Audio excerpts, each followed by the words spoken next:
million missile, roaring straight up into the night sky, chasing something that costs less than a used car, and losing. Stop and think about that for a second. The most advanced air defense systems on Earth, Patriot, IRIS-T, the kind of hardware that protects capital cities, are being forced to burn their most expensive ammunition on a triangle of plastic and foam with a lawnmower engine bolted to the back. A weapon that sounds like a moped. A weapon you can hear coming. How did something this primitive expose the deepest weakness in modern warfare? How did a cheap Iranian drone force the world's best militaries into a math problem they cannot win? And here's the part nobody tells you. This is just the beginning. Because the same logic that built this thing is now building the next legend. And the one after that. Stay to the end, because once you understand the Geran, you'll never look at any modern weapon the same way again. This is the story of how the cheapest weapon on the battlefield rewrote the rules of war. Part 1. The $1 trillion mistake. To understand why this drone matters, forget about drones for a minute. Look at what we used to call the peak of military genius. For 30 years, the gold standard of long-range precision was the cruise missile, the American Tomahawk, the Russian Caliber, the European Storm Shadow. These are masterpieces, jet engines, stealthy profiles, guidance systems that hug the terrain at treetop height and strike targets hundreds of kilometers away. But genius has a price tag. A single modern cruise missile costs anywhere from several $100,000 to millions of dollars. As long as wars stayed short, the math worked. A country could fire 100 missiles at command centers and air defense sites, write off $200 million, and call it an operation. But when a conflict stops being a 2-week campaign and becomes a war that lasts years, the economics collapse. You cannot keep firing a $2 million missile at a transformer box or a small fuel depot. It's like delivering a pizza using a fighter jet. Technically possible, strategically suicidal. And this isn't theory. We've watched it play out live. Expensive precision missiles became a weapon of choice, saved for the targets that truly matter. Every launch a question of priorities. There's a second problem: time. A cruise missile is a hand-built product that takes months. Special heat-resistant alloys, precision optics, rare electronics, skilled engineers. You can't crank that out by the 100,000 like an artillery shell. So between the cheap shell and the expensive missile, a strategic gap opened up. A void nobody could fill. The world, in other words, suddenly needed a poor man's tomahawk. The spec was brutal. A few tens of thousands of dollars per unit. Buildable by the thousand, from civilian parts. No supersonic speed. No surgical precision. Just deliver a warhead deep behind enemy lines. Winning not on quality, but on sheer overwhelming numbers. And the answer didn't come from a superpower. It came from a country that had spent decades learning to survive under total blockade. It came from Iran. Part 2. Born under sanctions. To find the roots, go back to the 1970s, to the era of the Shah, Mohammad Reza Pahlavi. Back then, Iran was called the policeman of the Persian Gulf, a key American ally on the Soviet border. Washington opened its arsenals. The Shah bought the best money could buy, hundreds of F-4 Phantoms, and the crown jewel, the F-14 Tomcat. Iran was the only country besides the United States ever to receive it. Then came 1979. The Islamic Revolution swept away the monarchy. After radical students stormed the U.S. Embassy and held dozens of hostages for 444 days, the door to the Western world slammed shut. Washington cut ties and imposed a crushing embargo. Suddenly, those mighty air forces were dying on the ground.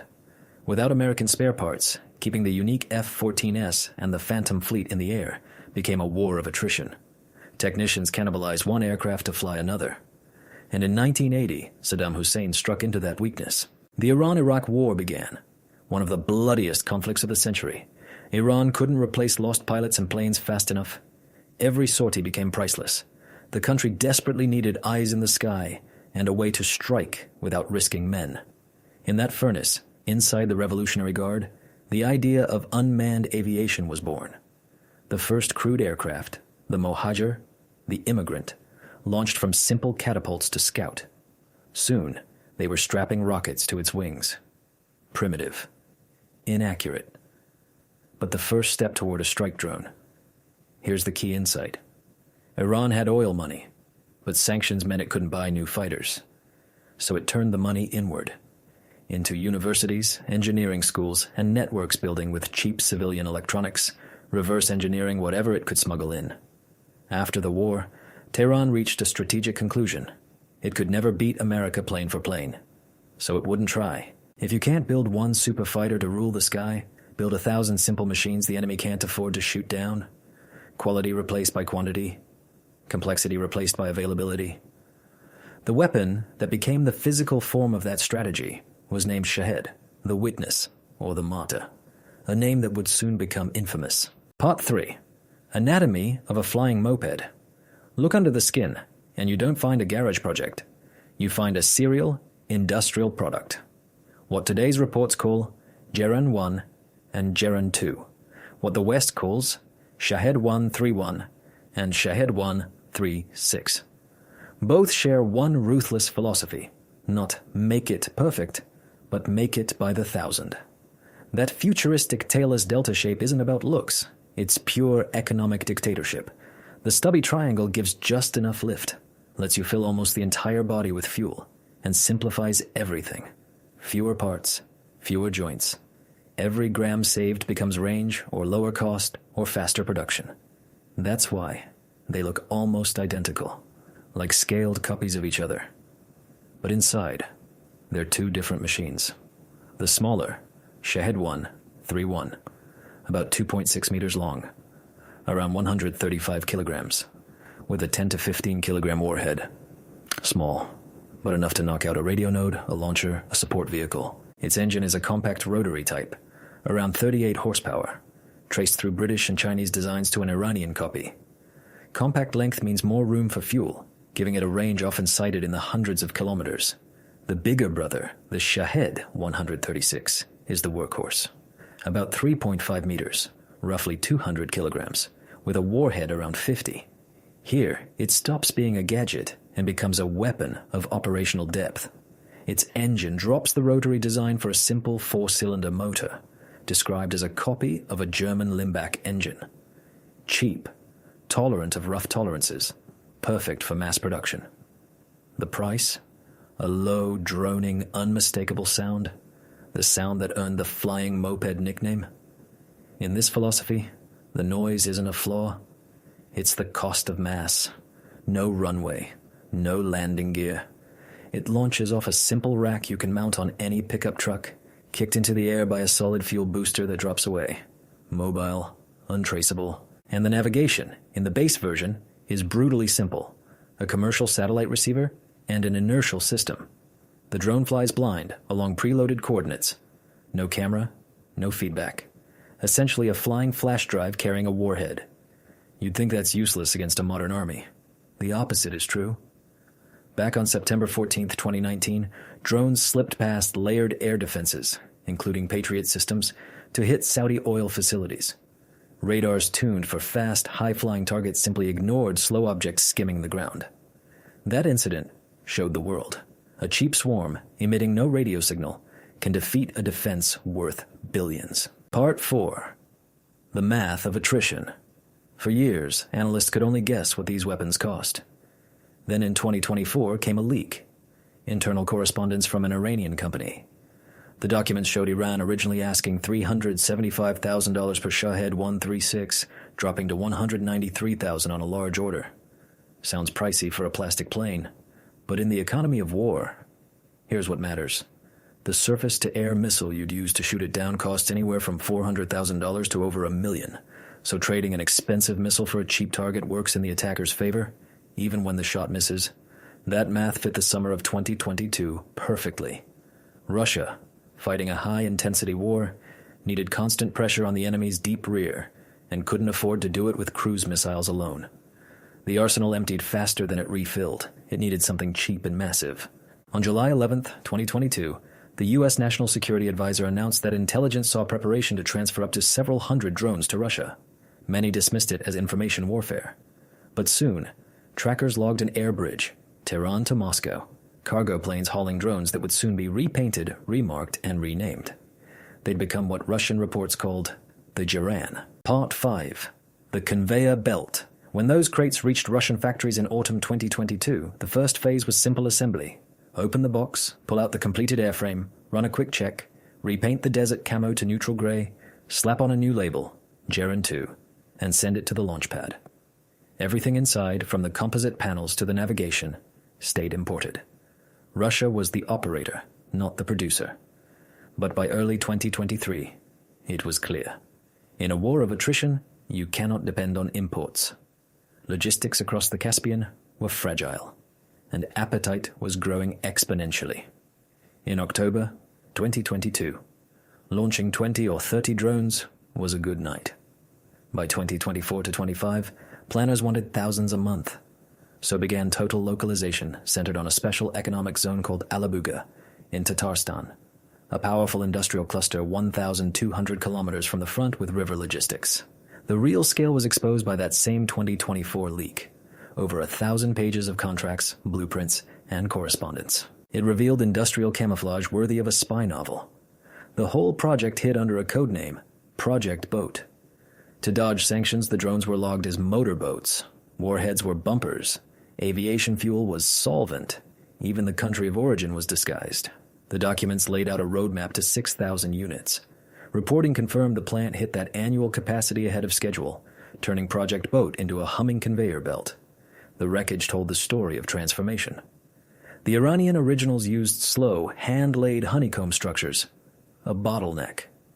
The Russians bet on automation, filling the structure with rigid foam, pressing carbon fiber shells in industrial molds, baking body sections in a fraction of the time. They localized the engine too, casting their own cylinders from domestic alloys, cutting the cord to foreign spare parts. The result? The airframe stayed about the same size but grew tougher and heavier, around 250 kilograms, with real combat range climbing to 1,500 to 2,000 kilometers. And the economics flipped. From $193,000 imported, the target cost of the mass-produced Russian version fell toward $48,000 to $50,000. War turned into pure economic punishment. Part 6. The Evolution. Stealth, brains, and claws. Then came the upgrades. The color. In November 2023, defenders over Kiev met an invisible enemy. The white triangles in the searchlights were gone. The drones had been painted matte charcoal, or built from black carbon. A black triangle against a black sky swallows the searchlight beam. It becomes a shadow you can hear but cannot see. Machine gun effectiveness collapsed. The eyes. The Iranian original relied on civilian GPS, and Ukraine deployed nationwide jamming and spoofing that made the drones go blind and fall in fields. The Russian answer was devastating. They began fitting a navigation module with a digital antenna array. Think of it like focusing on one voice at a loud party while ignoring the crowd. The processor calculates the direction of the jammer, always on the ground, and digitally cuts that sector out of its hearing. The drone went deaf to the jamming but still heard the clean whisper of the satellite. By spring 2024, drones were punching through total GPS denial zones to hit energy targets with precision. The cell phone trick. In the wreckage, investigators began finding something bizarre. 4G modems with local SIM cards, often taped right into the wing. Why does a kamikaze drone need internet? First, backup navigation by triangulating off cell towers. Second, a feedback channel. Streaming telemetry in real time. Past this checkpoint, this altitude, I think I've been hit. During the December 2023 strikes on Kiev, drones with modems let operators watch the air defense map live, find safe corridors, and redirect later waves in flight. The warheads. A whole family of specialized warheads replaced the basic one, incendiary versions burning hot enough to ignite fuel depots, thermobaric versions creating a fireball and a vacuum effect lethal even to people deep inside buildings, tandem versions where a small charge punches through concrete so the main charge detonates inside, and a monster 90-kilogram warhead that trades range for the power to flatten an entire workshop. The brain. Now, in 2025, comes artificial intelligence. The latest versions carry machine vision modules on compact computers like the NVIDIA Jetson. Even with satellites jammed and cell networks down, the drone's camera compares the terrain below to a map in its memory and corrects its own course, a capability once reserved for million-dollar cruise missiles. Some can scan a designated zone, recognize something that looks like a Patriot launcher or a parked aircraft, and decide to attack on its own. The top versions even allowed direct radio control on the final approach, turning the drone into a giant strategic FPV that can fly through a specific window of a building. But here's the crucial point. Not every drone is smart. The expensive AI-equipped ones are a minority, hidden inside a swarm of cheap, blind, coordinate-following drones whose only job is to overload the defense. So the smart ones slip through to the targets that matter. And finally, claws. In January 2024 came a jet-powered version, Geran 3, tripling cruise speed and climbing to altitudes where rifles and shoulder-launched missiles can't reach. Then, in late 2025, footage from a Ukrainian interceptor drone revealed the most shocking twist: an air-to-air missile mounted on top of the fuselage. The cheap kamikaze drone could now fight back, a real threat to the very interceptors hunting it. Part 7. The War of Tactics. A perfect drone is only half the victory. The other half is learning to use it. Altitude games. In 2022, the bet was ultra-low flight, skimming 20 to 50 meters above rivers, hidden below the radar horizon. But once the enemy filled the land with thousands of listening posts and machine gun trucks, the tactic flipped. The drones climbed to 1.5 to 3 kilometers, where the engine can't be heard from the ground, and they fly above machine gun range. Then, on approach, they cut the engine and dive silently. Radar sees a blip. The ground hears nothing until the explosion. The decoy swarm. To guarantee a real Geran hits, the defense channel must be empty or busy with someone else. Enter the decoys. Cheap foam and plywood drones, sometimes with no warhead at all, fitted with a simple radar reflector that makes them glow on screens like a heavy bomber. A modern raid is a layered cake. First, dozens of decoys force the radars to switch on and the crews to waste expensive missiles. Then, when the batteries reload, the real heavy drones come in. In some attacks, decoys made up half the swarm. The goal: make the enemy trade a $2,000 decoy for a $1 million missile. The defenders adapt. Searchlights gave way to thermal sights and a single digital network. Imagine a flight tracker app, but for targets. A radar spots a drone. The data instantly appears as a dot on the gunner's tablet in his pickup truck. He no longer stares into the dark waiting for sound. He aims by instruments, hunting the engine's heat signature in a specific patch of sky. The ultimate Geran killer is a radar-guided anti-aircraft gun that downs a drone for a few $100s in ammo. But there are too few to cover a whole country. Missiles like Patriot hit without missing. But trading a $50,000 drone for a multi-million-dollar missile is how you lose a war of resources. Often the entire point of a mass attack isn't the explosions. It's draining the missile stockpile to clear a corridor for cruise missiles to follow. That desperation produced scenes from a century ago. Slow propeller trainer aircraft chasing drones with the backseater leaning out to fire a shotgun. Helicopters gunning them down. Even F-16s joined. But their radars struggle to find small plastic targets against the ground. And there's a deadly trap. To hit a maneuvering drone with the cannon, a jet must close inside 500 meters. And when that warhead detonates, the fighter flies straight through a cloud of shrapnel. This is believed to be one cause of the loss of a Ukrainian pilot in August 2024. The Geran proved dangerous even in the moment of its own death. The future is already here. Cheap interceptor drones that fly toward the Geran and ram it. No expensive missile, no risk to a pilot. Which is exactly why Russia armed its drones with that air-to-air missile. The dogfight of tomorrow isn't ace versus ace. It's swarm versus swarm in the dark. Part 8. The Rival. One expensive sniper versus 1,000 cheap mopeds. For a long time, the initiative belonged to one side. Then Ukraine answered, not with a copy, but with the opposite philosophy. A drone called the Lyutyy, born from the design house behind the world's largest cargo aircraft, backed by a state defense conglomerate and contracts worth over 100 million euros. Where the Geran growls like a moped, the Lyutyy screams like a chainsaw. The contrast is total. The Geran is minimalism. A compact flying wing, hard to see on radar, launched from a rack anywhere. The Lyutyy is a classic airplane. A big twin-boom design with a near 7-meter wingspan, a long fuselage, and fixed landing gear. A great target for radar, and it needs a runway or a heavy catapult to launch.